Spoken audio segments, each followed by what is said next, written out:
Paano kung sabihin ko sa inyo na ang pinakamabisang paraan para maibalik ang inyong lakas, mapakalma ang inyong mga hormone at muling buuin ang hindi matitinag na kumpiyansa sa inyong edad na 60s, 70s at higit pa ay hindi matatagpuan sa bote ng gamot kundi sa inyong grocery cart.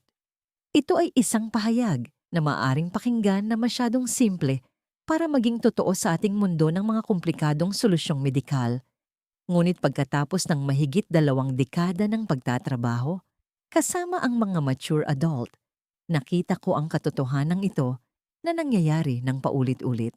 Hello, ako si Dr. Mila De La Paz at inialay ko ang aking karera sa geriatric wellness na tinutulungan ng libu-libong pasyente na harapin ang mga natatanging hamon at kamanghamanghang oportunidad na kaakibat ng pagtanda. Nakausap ko na sa aking klinika ang hindi mabilang na mga babaeng tulad ninyo, mga babaeng masigla, matalino at puno ng buhay. Ngunit mayroon silang isang karaniwan at tahimik na hinaing. Sinasabi nila sa akin, Mila, meron na akong oras at karunungan na noon ko pa ninanais, pero wala naman akong lakas para i-enjoy ito. Akala ko tapos na ako sa mga issues sa hormone, 10 taon na ang nakalipas, pero nagdudulot pa rin ito ng gulo. O ang isang talagang nakakadurog ng puso, hindi na ako kasing talas ng dati at unti-unti nitong sinisira ang aking kumpiyansa. Mayroong isang malaganap na alamat sa ating lipunan na kapag lampas 60 na ito ay isang estado ng hindi maiiwasang paghina. Sinasabi sa atin na ang pagkapagod hormonal na discomfort at kaunting pagiging makakalimutin o brain fog ay bahagi lang ng package. Binibigyan tayo ng mga polyeto tungkol sa marangal na pagtanda na sa katotohanan ay mga gabay lamang sa pamamahala ng mga sintomas sa halip na paglutas sa ugat ng problema. Ngunit narito ako upang sabihin sa inyo iyan ay isang luma at sa totoo lang nakapagpapahinang naratibo. Ang inyong katawan sa mismong sandaling ito ay nagtataglay ng malalim na kakayahang magpagaling, magkaroon ng enerhiya at sigla. Ang sikreto ay hindi ang labanan ng proseso ng pagtanda, kundi ang makipagtulungan dito na ibinibigay ang tamang panggatong na kailangan nito upang umunlad. Ito ay tungkol sa paggawa ng maliliit at estratehikong pagbabago na nagbubunga ng napakalaking resulta. Ngayon, nais kong ibunyag ang 3 sa pinakamabisa ngunit nakakagulat na karaniwan na mga superfood na inirerekomenda ko sa halos lahat ng aking mga babaeng pasyente. Hindi ito mga kakaiba at mamahaling berry mula sa isang malayong bundok. Ito ay mga pagkaing makapangyarihan na mahahanap ninyo sa anumang SM Supermarket Pure Gold o sa inyong lokal na palengke. Lalampasan natin ang pangkalahatang payo na kumain ng gulay at susuriin natin ng malalim kung bakit ang 3 partikular na pagkaing ito ang inyong mga kaalyado sa pagbuo ng isang hinaharap na puno ng sigla, balanse at tiwala sa sarili na lubos ninyong nararapat. Simulan natin sa pundasyon ng isang masiglang buhay enerhiya. Hindi natin pinag-uusapan ang bugso ng lakas na dulot ng kape na mag-iiwan sa inyong nanginginig at pagod pagkatapos ng isang oras. Ang tinutukoy natin ay ang malalim cellular at buong araw na enerhiya na nagbibigay daan sa inyong magsabi ng oo sa isang paglalakad sa umaga sa Rizal Park, sa isang hapon ng paghahardin o sa isang gabing labas, kasama ang mga kaibigan nang hindi palaging tinitingnan ang inyong panloob na antas ng baterya. Ang lumang paraan para sa napakaraming babaeng nakikita ko ay isang masamang siklo. Gigising silang pagod, kaya kukuha sila ng matamis na tinapay at isang malaking tasa ng kape para sa mabilisang sipa. Ito ay magpapataas ng kanilang blood sugar na hahantong sa isang pansamantalang pagtaas na susundan ng hindi maiiwasang pagbagsak ng produktibidad bandang 11 a.m. Pagkatapos ay isa na namang kape o matamis na merienda para malampasan ang hapon na nagpapatuloy lamang sa siklo ng pagtaas at pagbaba na nagiiwan sa kanilang adrenal glands na pagod at sa kanilang katawan na naubos. Ang ganitong paraan ng pamumuhay ay hindi sustainable at binabaliwala nito ang pinakakaraniwan at madalas na hindi nasusuri na dahilan ng patuloy na pagkapagod sa mga babaeng higit sa 6'2", hindi mahusay na panggatong at kakulangan sa sustansya partikular na ang iron. Habang tayo ay tumatanda, ang ating kakayahang sumipsip ng mga sustansya ay maaring bumaba at para sa mga kababaihan na gumugol ng mga dekada na may buwan ng dalaw, ang mga reserba ng iron ay maaring palaging mababa na humahantong sa isang uri ng pagkapagod na hindi kayang ayusin ng anumang dami ng tulog. Ang iron ay lubos na mahalaga para sa paglikha ng hemoglobin, ang protina sa inyong mga red blood cell na nagsisilbing parang isang fleet ng mga delivery truck na nagdadala ng nagbibigay buhay na oxygen mula sa inyong mga baga patungo sa bawat selula sa inyong katawan, mula sa inyong utak hanggang sa inyong mga kalamnan. Kung walang sapat na oxygen ang inyong mga selula, ay hindi makakagawa ng enerhiya ng epektibo at ang resulta ay isang malawakang pakiramdam ng pagkahapo, panghihina at kahit na paghingal. Ang kahalagahan ng pagtugon dito mula sa simula ay hindi maaaring maliitin. Ang tunay na enerhiya ay nagmumula sa matatag na blood sugar at mga selulang may sapat na nutrisyon. Kapag binibigyan ninyo ang inyong katawan ng tuloy-tuloy na supply ng complex carbohydrates, fiber at protina, binibigyan ninyo ito ng mga kahoy na matagal masunog para sa apoy nito sa halip ng mga tuyong dahon na mabilis mag-apoy. Pinipigilan nito ang mga biglaang pagtaas at pagbaba ng enerhiya na sumisira sa inyong mood, konsentrasyon at pangkalahatang pakiramdam ng kagalingan. Pinapayagan kayo nitong makaramdam ng isang pari-pareho at maaasahang antas ng sigla mula umaga hanggang gabi. Ang solusyon na nais kong ipakilala sa inyo ay simple, abot kaya at napakalakas ang lentehas, lentils. Oo, ang maliliit na legumbre na ito ay isa sa mga pinakamabisang pagkain na nagpapalakas ng enerhiya sa buong mundo. Ang isang tasa ng lutong lentehas ay nagbibigay ng halos 15 gramo ng fiber na lubos na nagpapabagal sa pagsipsip ng asukal sa inyong daluyan ng dugo na tinitiyak ang matatag at tuloy-tuloy na paglabas ng enerhiya. Puno rin ito ng complex carbohydrates, ang gustong panggatong ng katawan. Bukod pa rito, ang parehong tasa ay naglalaman ng nakakagulat na 37% ng inyong inirerekomendang pang-araw-araw na iron. Ito ay isang plant-based non-heme iron at ang pagsipsip nito ay mas pinahuhusay kapag isinasabay sa vitamin C, kaya isipin ang pagpiga ng kaunting kalamansi o lemon sa inyong sopas na lentehas o salad. Ang pagsasama nito sa inyong pagkain ay napakasimple. Pinapayuhan ko ang aking mga pasyente na magsimula sa layuning 1 tasa 3 hanggang 4 na beses sa isang linggo. Maaari kayong magluto ng isang malaking batch ng simpleng sopas na lentehas tuwing linggo at kainin ito para sa tanghalian sa buong linggo. Maaari ninyong subukan ang isang malamig na Mediterranean lentil salad na may tinadtad na pipino, kamatis, perejil at isang lemon olive oil vinaigrette, perpekto para sa isang mainit na araw. Maaari nyo rin itong gamitin bilang pamalit sa giniling na karne sa mga putahe tulad ng palaman sa empanada o bolognese sauce para sa isang bersyon na mas malusog sa puso. Mayroon akong pasyente si Margarita, isang 68 taong gulang na retiradong librarian mula sa Baguio City. Mahilig siyang mag-hike at galugarin ng mga trail sa Camp John Hay, ngunit lumapit siya sa akin dahil sa sobrang pagod ay halos hindi na niya kayang maglakad sa paligid ng kanilang block. Kumbinsido siyang tapos na ang kanyang mga araw ng pag-hiking. Ipinakita sa kanyang blood work na siya ay borderline anemic, isang klasikong kaso ng mababang iron. Gumawa kami ng bagong plano na ginagawang pundasyon ng kanyang dieta ang mga lentehas na mayaman sa iron. Nagsimula siya sa isang simpleng nilagang lentehas at gulay.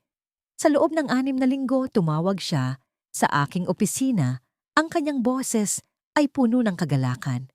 Katatapos lang niyang mag-hike ng halos 5 kilometro kasama ang kanyang apo at napakaganda raw ng kanyang pakiramdam. Tinawag niya ang lentehas na kanyang maliit na himala para sa enerhiya. Nais kong huminto kayo sandali at isipin ang inyong sariling antas ng enerhiya.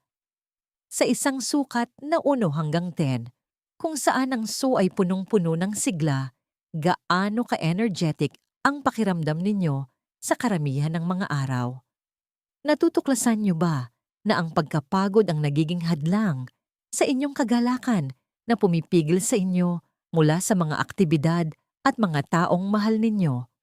Kung nakatulong sa inyo ang malalim na talakayang ito tungkol sa pagpapalakas ng inyong enerhiya mula sa loob, mangyaring ipaalam sa akin sa pamamagitan ng pag-type ng 1 sa comment section sa ibaba. Kung sa tingin ninyo ay hindi ito angkop para sa inyo, mangyaring mag-type ng 0. Ang inyong feedback ay napakahalaga at nakakatulong sa akin na lumikha ng content na tunay na nagsisilbi sa inyong mga papangangailangan. Sunod, magkaroon tayo ng tapat na usapan tungkol sa mga hormone. Merong karaniwang maling akala na kapag tapos na ang menopause, tapos na rin ang hormonal roller coaster. Para sa maraming kababaihan, hindi ito ang kaso. Ang malaking pagbaba ng estrogen na nangyayari sa panahon ng menopause ay hindi basta-basta nawawala. Ang mga epekto nito ay nananatili sa katawan sa loob ng maraming taon. Maraming kababaihan sa kanilang 60s at 70s ang patuloy na nakikipagbuno sa mga sintomas na sinabihan silang pagtiisan na lang. Kabilang dito ang patuloy na hot flashes na nakakaabala sa mahahalagang pagpupulong o sosyal na pagtitipon, night sweats na nagpapabasa ng kumot at sumisira sa mahimbing na tulog, vaginal dryness na maaaring maging hindi komportable o masakit sa pakikipagtalik at mood swings na parang hindi na kayo. Ang lumang paraan ng pagharap dito ay madalas na isang one-size-fits-all na reseta para sa hormone replacement therapy, HRT. Bagamat ang HRT ay maaring maging isang lifesaver, para sa ilan hindi ito ang tama o nais na pagpipilian para sa bawat babae at marami ang aktibong naghahanap ng mas natural na paraan upang makahanap ng balanse at ginhawa. Ang pagwawalang bahala sa mga sintomas na ito ay nangangahulugang pagtanggap sa isang mas mababang kalidad ng buhay at iyon ay isang bagay na hindi ko hahayaang gawin ng aking mga pasyente. Ang pag-unawa sa kung bakit mahalaga ang isang natural na diskarte ay kritikal. Ang estrogen ay isang master hormone na nakakaapekto sa lahat mula sa regulasyon ng temperatura ng ating katawan hanggang sa pagkalastiko ng ating balat at kimika ng utak. Kapag bumaba ang antas nito, ang panloob na thermostat ng katawan ay maaaring magwala na humahantong sa mga biglaang pakiramdam ng matinding init. Dito pumapasok ang mahika ng mga phytoestrogen. Ang mga phytoestrogen ay mga kahangahangang compound na matatagpuan sa mga halaman na may istrukturang chemical na halos kapareho ng ating sariling estrogen. Hindi sila mga hormone mismo, ngunit maaari silang kumapit sa mga estrogen receptor sa ating katawan. Isipin ninyo ito sa ganitong paraan. Kung ang inyong mga estrogen receptor ay mga bakanteng kandado, ang mga phytoestrogen ay parang isang master key na hindi ganap na nagbubukas ng kandado, ngunit sapat na para magpadala ng isang banayad na senyales. Kapag mababa ang inyong sariling antas ng estrogen, ang mga phytoestrogen na ito ay maaaring magbigay ng isang banayad, parang estrogen na epekto na tumutulong na protektahan ang katawan mula sa biglaang pagbaba at posibleng magpagaan ng mga sintomas tulad ng hot flashes at night sweats. Ito ay isang banayad at natural na paraan upang tulungan ang inyong katawan na umangkop sa bago nitong hormonal reality. Ang superfood na nangingibabaw sa larangang ito ay ang maliit, ngunit makapangyarihang flaxseed. Partikular ang mga dinurog na flaxseed. Sila ang pinakamayamang dietary source ng isang klase ng phytoestrogens na tinatawag na lignans. Ang solusyon ay kahangahangang simple at madaling makuha. Inirerekomenda ko ang 1 hanggang 2 kutsara ng dinurog na flaxseed araw-araw.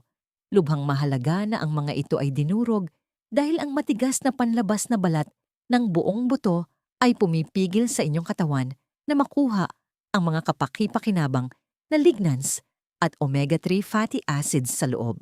Maaari ninyo itong bilhin na dinurog na madalas na tinatawag na flax meal o durugin ito sa isang coffee grinder. Ang lasa ay banayad at parang mani at napakadaling isama sa pagkain. Maaari kayong maghalo ng 1 kutsara sa inyong oatmeal or yogurt. Sa umaga i-blender, sa isang fruit smoothie iwisik, sa isang salad o gamitin sa pagbe-bake bilang pamalit sa itlog. Isa sa aking mga paboritong gawain sa umaga ay isang mangkok ng plain Greek yogurt na may 1 kutsara ng dinurog na flaxseed, 1 dakot ng berries, at 1 budbod ng mani. Ito ay isang almusal na gumagana para sa inyong hormonal health mula pa lang sa unang kagat. Naaalala ko ang aking pasyente na si Carolina, isang 64 taong gulang, mula sa Tagaytay na kinatatakutan ng taglamig, hindi lang dahil sa lamig, kundi dahil tila lumalala ang kanyang night sweats na nag-iiwan sa kanyang giniginaw at pagod. Dahil sa palaging napuputol na tulog, nag-aalangan siyang magsimula ng HRT dahil sa kasaysayan ng breast cancer sa kanilang pamilya. Sinimulan namin siya sa isang simpleng regimen ng 2 kutsara ng dinurog na flaxseed sa kanyang morning smoothie. Hindi ito isang agarang lunas, ngunit pagkatapos ng halos 2 buwan ng tuloy-tuloy na paggamit, iniulat niya ang isang malaking pagbawas sa dalas at tindi ng kanyang night sweats. Sinabi niya sa akin, "Para bang may nagbaba ng dial sa aking panloob na kalan. Sa wakas ay nakakatulog na ako ng mahimbing sa gabi. Ngayon maglaan tayo ng sandali para sa isang personal na pagtatasa. Ito ay isang paksa na madalas nating hindi pinag-uusapan ng hayagan, ngunit ang mga nagpapatuloy na pagbabago sa hormonal ay nakakaapekto pa rin ba sa inyong pang-araw-araw na buhay? Ang mga sintomas ba, tulad ng hot flashes, pagbabago ng mood, o hindi magandang tulog, ay nakakahadlang pa rin sa inyong pakiramdam na pinakamahusay, marahil ilang taon matapos ninyong isipin na tapos na ang yugtong ito? Kung nakita ninyong kapaki-pakinabang ang impormasyong ito tungkol sa isang natural na diskarte sa hormonal harmony, mangyaring ipaalam sa akin sa pamamagitan ng pag-type ng 1 sa mga komento. Kung ang partikular na paksang ito ay hindi ang hinahanap ninyo, ang DAR ay lubos na mainam at nakakatulong sa akin na maunawaan kung saan dapat mag-focus sa hinaharap. Panghuli, talakayin natin ang isang issue na malalim na nakaugnay sa pagtingin ng isang babae sa kanyang sarili, ang kumpiyansa. Pagkatapos ng edad na 60, ang kumpiyansa ay hindi na gaanong tungkol sa panlabas na pagpapatunay, kundi higit pa sa isang panloob na pakiramdam ng kakayahan, kasarinlan at kalinawan ng isip. Ngunit ano ang mangyayari kapag nagsimula na ninyong maranasan ang mga senior moments nang mas madalas pumasok kayo sa isang silid at nakalimutan kung bakit kayo naroroon? Nahihirapan kayong hanapin ang tamang salita sa isang pag-uusap. Nawala ninyo ang inyong mga susi sa 3 pagkakataon sa isang linggo. Bagamat madalas na ginagawang biro, ang mga sandaling ito ay maaring lubos na nakakabahala. Nagtatanim ito ng isang butil ng pag-aalinlangan at takot tungkol sa paghina ng pag-iisip na maaaring maging sanhi para ang mga kababaihan ay umurong huminto sa pagboboluntaryo para sa komite umiwas sa pag-aaral ng isang bagong kasanayan tulad ng pickleball o isang bagong wika o iwasang mamuno sa isang pag-uusap. Ang lumang paraan ng pag-iisip ay simpleng tanggapin ang pagbagal ng pag-iisip na ito bilang isang hindi nababagong katotohanan ng pagtanda. Ang pasibong pagtanggap na ito ang pinakamabilis na paraan upang sirain ang mismong kumpiyansa na binuo ninyo sa buong buhay. Ang totoo, ang inyong utak ay hindi isang static na organ. Mayroon itong hindi kapani-paniwalang kakayahang umangkop, lumikha ng mga bagong neural pathway, at manatiling matalas isang konsepto na kilala bilang neuroplasticity. Ngunit para magawa ito, nangangailangan ito ng mga tiyak na sustansya. Ang utak ang pinakamatabang organ sa katawan na binubuo ng halos 60% na taba. Hinahanap at nangangailangan ito ng malusog na taba, partikular ang omega-3 fatty acids, upang mapanatili ang pagkalikido ng mga cell membrane at suportahan ang mahusay na komunikasyon sa pagitan ng mga selula ng utak.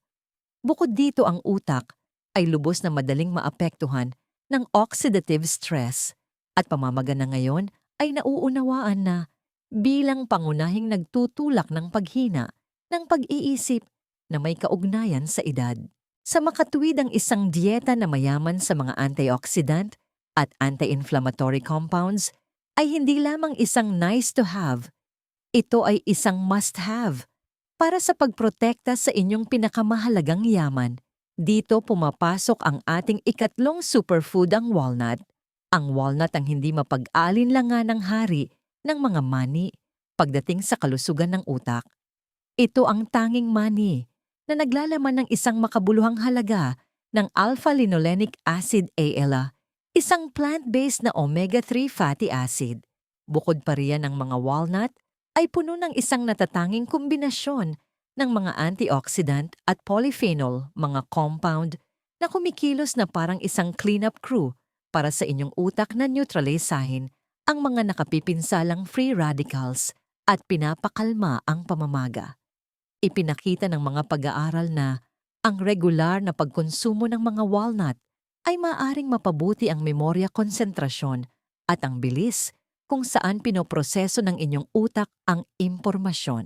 Ang paggawa nito na bahagi ng inyong buhay ay parehong kasiya siya at madali. Ang target na serving ay halos isang kapat na tasa bawat araw na halos isang dakot. Sila ay perpekto at nakakabusog na merienda. Maaari ninyo itong tadtarin at magdagdag ng masarap na lutong sa inyong mga salad. Isipin ang isang klasikong salad na may halong gulay, inihaw na manok keso, at isang masaganang budbod ng toasted walnuts. Napakasarap din nilang idagdag sa inyong yogurt o oatmeal sa umaga, kasama ang mga flaxseed na ating tinalakay. Maaari nyo rin silang isama sa mga ulam. Napakasarap nilang iwisik sa mga inihaw na gulay tulad ng Brussels sprouts o green beans. Naaalala ko ang isang pasyente, si Susana, isang 72 taong gulang na retiradong guro ng kasaysayan mula sa Cebu City. Siya ang buhay ng kanilang lingguhang bridge club, ngunit kamakailan ay nagsimulang makaramdam na nahuhuli na siya. Pakiramdam niya ay bumabagal ang kanyang pag-alala sa mga barahan na na-play na, at ito ay nagpaparamdam sa kanya ng kawalan ng seguridad. Natatakot siyang nawawala na ang kanyang galing. Gumawa kami ng ilang maliliit na pagbabago sa dieta, na ang isang dakot ng walnuts araw-araw ay isang hindi mapag-uusapang bahagi ng kanyang plano. Pagkalipas ng ilang buwan sa isang follow-up, siya ay nakangiti. Sinabi niyang pakiramdam niya ay mas malinaw at ang kanyang isip ay mas mabilis sa lamesa ng baraha. Ang maliit na pag-angat sa kanyang cognitive performance ay nagresulta sa isang malaking pagpapanumbalik ng kanyang kumpiyansa, at bumalik siya sa pagiging matalas at palabirong leader ng kanyang grupo. Huminto tayo sa huling pagkakataon para sa pagninilay. Naranasan niyo na ba ang isang sandali ng brain fog, nakalimutan ng isang pangalan, o nawala ang inyong iniisip at naramdaman ang maliit na paglubog sa inyong tiyan, isang maliit na lamat sa inyong kumpiyansa? Nangyayari ito sa ating lahat, ngunit hindi natin kailangang tanggapin ito bilang ating bagong normal. Kung ang koneksyon na ito sa pagitan ng pag-aalaga sa inyong utak at pagpapalakas ng inyong kumpiyansa ay tumatak sa inyo at nakita ninyong kapaki-pakinabang, ang particular na tip na ito mangyaring ipakita ang inyong suporta sa pamamagitan ng pag-type ng 1 sa mga komento sa ibaba. Kung hindi ito ang uri ng impormasyon na inyong inaasahan, lubos kong pinasasalamatan ang pagpapaalam ninyo sa akin sa pamamagitan ng isang zero. Kaya ano ang natutunan natin ngayon? Natutunan natin na hawak ninyo ang hindi kapani-paniwalang kapangyarihan sa inyong sariling proseso ng pagtanda at ang kapangyarihang ito ay maaaring mabuksan sa pamamagitan ng simple at sinasadyang mga pagpili na ginagawa ninyo araw-araw sa hapagkainan. Natuklasan natin na ang maliliit na lentehas ay isang lihim na sandata para sa pagbuo ng malalim at tuloy-tuloy na enerhiya upang pasiglahin ang inyong mga hilig. Inihayag natin na ang dinurog na flax seeds ay maaaring maging inyong natural na kaalyado sa paghahanap ng hormonal harmony at mapayapang gabi. At nakita natin kung paano ang makapangyarihang walnut ay isang katalista para sa isang matalas na isipan at ang hindi matitinag na kumpiyansa na kaakibat nito. Hindi ito tungkol sa isang mahigpit na dieta o isang maparusang rehimen. Ito ay tungkol sa nutrisyon. Ito ay tungkol sa isang malalim na pagkilos ng pag-aalaga at paggalang sa sarili. Ito ay tungkol sa sinasadyang pagpili ng mga pagkain na magpapatibay sa inyong selula, sa bawat selula na nagbibigay daan sa inyo na mabuhay hindi lamang ng mas mahabang buhay, kundi isang mas masigla, masaya at makapangyarihang buhay. Sinusubukang sabihin ng mundo sa mga kababaihan na higit sa 60 na oras na para magdahan-dahan na mawala sa likuran. Narito ako upang sabihin sa inyo na oras na para magkarga ng lakas na humakbang sa entablado ng inyong sariling buhay na may mas maraming enerhiya at kumpiyansa kaysa dati. At sa pagtatapos, nais kong ibahagi ang isang mahalagang aral sa buhay na itinuro sa akin ng aking pinakamatalino at pinakakontentong mga pasyente sa paglipas ng mga taon. Ito. Ang kalidad ng inyong mga huling taon ay hindi tinutukoy ng numero sa inyong birthday cake, kundi ng bilang ng masisigla at masasayang araw na sinasadya ninyong likhain. Ito ay tungkol sa pagdaragdag ng buhay sa inyong mga taon, hindi lamang mga taon sa inyong buhay. Ang maliliit na pagpili na ginagawa ninyo ngayon, tulad ng pagdaragdag ng isang kutsara ng flaxseed sa inyong yogurt o pagpili ng sopas na lentehas para sa tanghalian, ay ang mga hagod ng pinsel na siyang magpipinta ng obra, maestra ng inyong kinabukasan. Ngayon gusto kong marinig mula sa inyo. Alin sa 3 superfoods na ito ang pinakanasasabi kayong isama sa inyong buhay? Mayroon ba kayong sariling paboritong paraan ng paggamit ng lentehas, flax seeds, walnuts? Mangyaring ibahagi ang inyong mga saloobin at karanasan sa comment section sa ibaba. Ang inyong kwento at karunungan ay maaring maging mitsa ng inspirasyon na kailangan ng ibang babae ngayon. Kung nakita ninyong mahalaga ang impormasyong ito at naniniwala kayong makakatulong ito sa isang kaibigan, kapatid, tiyahin, o sa inyong ina, mangyaring gawin silang isang pabor at ibahagi ito. At sa wakas, kung hindi pa mangyaring mag-subscribe para sa higit pang mga payo na suportado ng agham at may malasakit upang matulungan kayong mamuhay ng inyong pinakamalusog, pinakamasaya at pinakakumpiyansang buhay. Salamat sa paglalaan ng oras na ito para sa inyong sarili. Lubos kayong karapat-dapat dito.